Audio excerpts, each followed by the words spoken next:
Hello, everyone. It's a man of Manetherin here. I wanted to do a little something different today. I wanted to talk about a graphic novel that I just read. And I plan on doing this as a little bit of a different kind of a series, as kind of like a non-comic guy reads a comic. Because I haven't bought a comic since I was 7. I'm 43 years old. Now, I'm also excluding my recent purchases of Dixon's Hobbit adaptation and the electronic copies of his Wheel of Time adaptation, because I think those are more adaptive. But in any case, these standalone stories I wanted to kind of cover. And I have purchased Eric July's Isom number 1, cover B if you must know.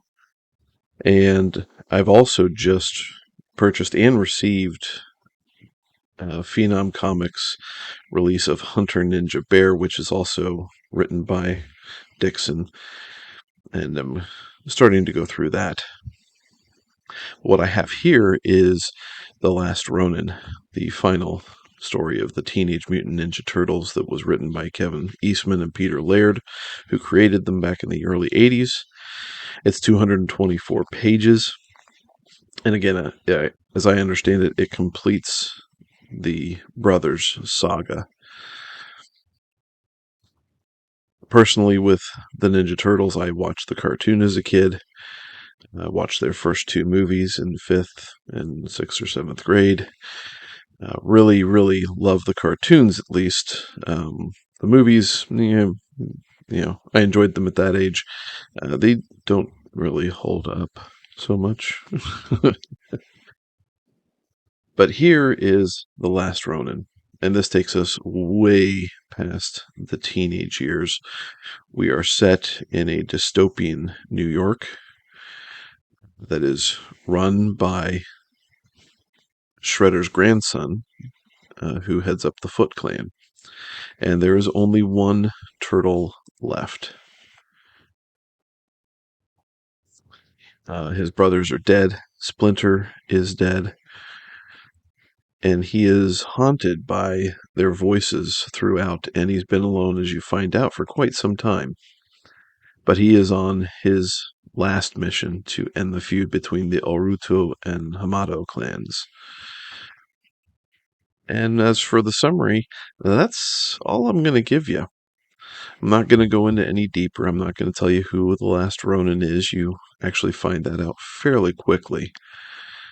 The story is a pretty quick pace. It's a real compressed time.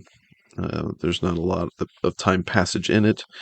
But what you do get is a lot of flashback. You find out how the brothers die. The major confrontation in the story.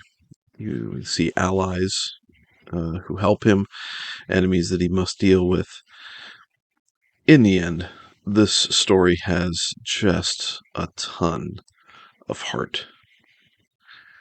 It has a very satisfying payoff. I went through it in one sitting. I couldn't put it down. It was just really good. It had this element of nostalgia that took me back, while at the same time it was grown up enough to tell a more adult-themed story. Um, you know, older language a little bit, but nothing overzealous in saying, hey, this is adult.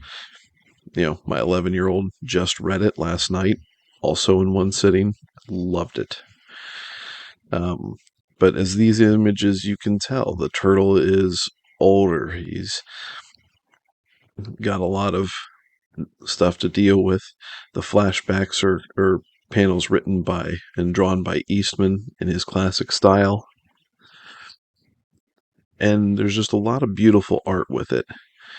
There's a lot of good humor in there. One scene in particular, here's the panel that calls out a movie trope that most of us probably really can't stand.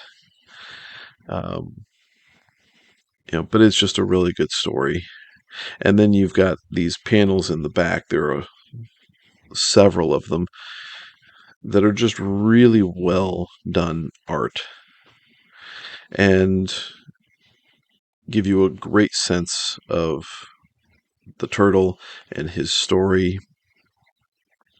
It is just really good. Uh, and it's summed up in this particular image. It's heartbreaking. It is, um, it's just satisfying. So, anyway, that's my review on the Last Ronin. You should pick it up. I think it's about $20, $21, and you get all 5 stories of the series in there. Again, it's just awesome. So, if you have read it, let me know what you think down in the comments below. If you have other recommendations, I don't know that I'm necessarily going to go through small bit comic series. I might, who knows? But whatever your recommendations are, pop them down below. If it's a manga recommendation, pop it down below. I'll include that in this series because I know my daughter wants me to read some of hers. It's going to be a good time. So, again, appreciate you coming and watching. And also, by the way, this series is kind of the fault of MVP Maxfield Von Priestley and Gray at Wakazashi's Tea House. Their energy with comics has kind of got me interested into the medium. And so far, so good. Anyway, thanks for watching. Take care. Chegar Navran. Taishar Manatharan.